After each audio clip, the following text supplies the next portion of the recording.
Good morning सभी को। जैसे अभी सर ने बताया कि वोमेन पावर की बात की गई है कि अभी लास्ट जो 30 अक्टूबर की रात में भारत ने ऑस्ट्रेलिया को हराकर एक ऐतिहासिक जीत हासिल की है और ये 52 साल का रिकॉर्ड जो आज 52 साल से किसी ने नहीं कर पाया, वो भारतीय महिलाओं ने, भारतीय शेरियों ने उसको अचीव किया। जो आज रिकॉर्ड था 52 साल से किसी ने नहीं किया था। ये पहली बार ऐसा ऐतिहासिक जीत हुई है जो 339 रन का पीछा करते हुए भारतीय टीम ने आसानी से 341 रन बनाकर एक ऐतिहासिक जीत हासिल की है। और ऑस्ट्रेलिया के उस विजय रथ को जो 7 बार की चैंपियन और 2017 से लगातार जीतती चली आ रही थी, उसके विजय रथ को भी भारतीय टीम ने रोका। वो 30 अक्टूबर की रात बहुत ही ऐतिहासिक रात थी जिसका ये पूरा देश खुशी मना रहा है।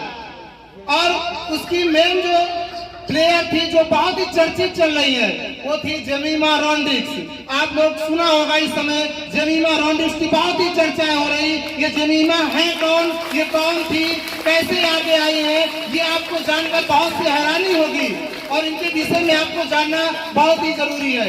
ये match DY Patil stadium Mumbai में हुआ था और ये जो जेमिमा रॉड्रिग्स का शोर था ये DY पाटिल तक ही सीमित नहीं था, भारत की सीमाओं से लांघकर उस देश ऑस्ट्रेलिया तक भी पहुंचा था जहां से मैच हुआ था। उनको भी पता चला कि कोई भारत की शेरनी है जो भारत में दहाड़ी है और ये ऑस्ट्रेलिया तक उसकी आवाज आई है। उन्होंने भी, पूरी दुनिया ने इसका लोहा माना कि है कोई भारत में भी दम है जो आज 52 साल से नहीं हुआ था, वो आज पहली बार हुआ है। ये हुआ है किसके कारण, वुमेन पावर के कारण, जो आज तक मेंस भी नहीं कर पाए हैं, जो आज तक नॉकआउट, सेमीफाइनल और फाइनल में जब कोई जेंट्स भी आज तक इतना बड़ा लक्ष्य हासिल नहीं कर पाया है, वो महिलाओं ने करके दिखाया है। जब मैच शुरू होता है तो जीत की प्रतिशत मात्र 10% थी, 10%। उसके बाद इसको कोई मैच शुरू हुआ कि नहीं करा था आज इंडिया जीतेगी हार जाएगी, और उसको जो होनी को अनहोनी को होनी कर दे, कहते नहीं असंभव को संभव कर दे, उन्होंने वो थी भारतीय महिलाओं ने किया है। और ये जेमिमा रॉड्रिग्स से बस थोड़ी सी इसकी विषय बताएंगे है कौन, ये कहाँ की रहने वाली है, इन्होंने कैसे अपनी जीवन की शुरुआत किया था। ये मुंबई की रहने वाली है, इनका जन्म सन 2000 में हुआ है। एक स्थान है मुंबई में भांडुप, ये वहाँ एक छोटे से परिवार में इनका जन्म होता है और ये परिवार की स्थिति बहुत ही गरीब होती है। एक अपने गरीब परिवार से निकलकर आगे जाती हैं और इनके पास खेलने के लिए पैसे तक नहीं होते हैं और ये वहाँ ईसाई धर्म से बिलोंग करती हैं। इनके पिताजी मैच में खेलने के लिए बहुत इंटरेस्टेड थे, लेकिन इनके माता पिता जेमिमा के हम दादी और दादा जो थे वो बहुत ही गरीब थे। उनके पापा को ना उस पर रुचि होने के बावजूद भी उनसे दूर हटना पड़ा और उनके लिए इंजीनियरिंग की पढ़ाई शुरू करा दी थी। और वहाँ ये मुंबई में भांडुप से जब जेमिमा छोटी थी, 8 वर्ष की थी, तो इनको शिफ्ट करा दिया गया था बांद्रा। वहाँ गई तो उनके पास रहने के लिए मम्मी पापा के पास पैसे नहीं थे कि एक रूम किराए पर ले ले। वहाँ इनके एक चर्च के पादरी ने इनको एक रूम दिया, उससे पैसे भी नहीं लिए किराए के लिए। उस रूम के अंदर ये 5 सदस्य थे, मम्मी पापा और इनके 2 भाई थे, बड़े भाई इनोक और इनके पापा का नाम था इवॉन और इनके छोटे भाई थे अली। ये 5 परिवार के साथ, फैमिली के साथ उस पर रहती थी और वो छोटे से कमरे में ही इन्होंने अपने जोश जज्बे जुनून को कायम रखते हुए उस छोटे से कमरे में प्रैक्टिस करती थी।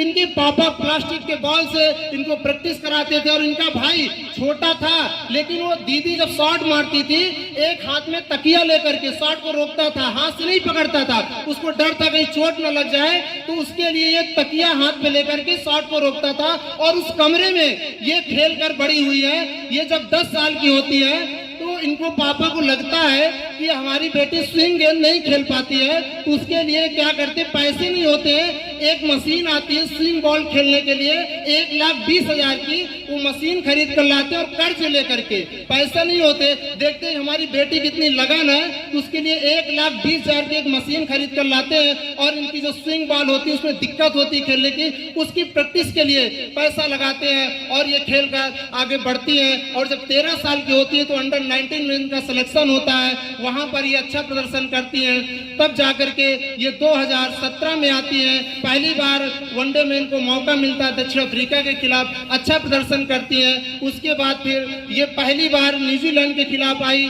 तो 5 मैच खेले थे जिन्होंने संघर्ष इतना किया, पहले मैच में 0, दूसरे पर 9, तीसरे पर 1, चौथे पर 8, पांचवें पर 4 रन नहीं बना पाए, इनको बाहर कर दिया गया टीम से। और उसके बाद ये फिर से मेहनत करती रही, लगातार करती रही।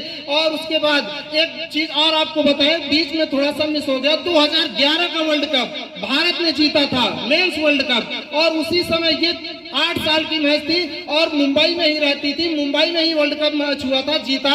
ये अपनी खिड़की से खड़ी होकर के देखा था कि देश आज कैसा जश्न मना रहा, और तभी से इन्होंने प्रण किया था कि मुझको भी एक बार देश के लिए इतना ही करना, जो आज जैसे देश खुशी मना रहा है, हम भी देश के लिए कुछ ऐसा करेंगे कि देश खुशी से झूम उठेगा। तभी से इन्होंने दृढ़ संकल्प किया था और उसी को लेकर आगे बढ़ती रही। और ये आकर अब इनको जब अभी वर्ल्ड कप जो चालू है, शुरुआत के 4 मैचों में खिलाया गया, उसके बाद इनको बाहर कर दिया गया, उसके बाद 5वां मैच होता है, इंडिया हार जाती है इंग्लैंड के खिलाफ, उसके बाद जरूरत पड़ती कि नहीं अब इनको फिर खिलाना है, इनको फिर खिलाया न्यूजीलैंड के खिलाफ, करो या मरो की स्थिति थी, जिसमें अगर वो मैच हारती तो इंडिया शायद वर्ल्ड कप से बाहर हो जाती। इसने 56-55 गेंदों में 76 रन बना करके सेमीफाइनल में पहुंचाया और 340 रन बनाए थे, उसमें भी भारत ने 340 रन का टारगेट दिया न्यूजीलैंड को, जो आसानी से भारत जीत गया था। उसके बाद ये फिर से इनको खिलाया गया और जाकर के ऑस्ट्रेलिया ने 339 रन बनाती है, और उसके जवाब में किसी को नहीं लगता है कि भारत इस मैच को जीत पाएगी।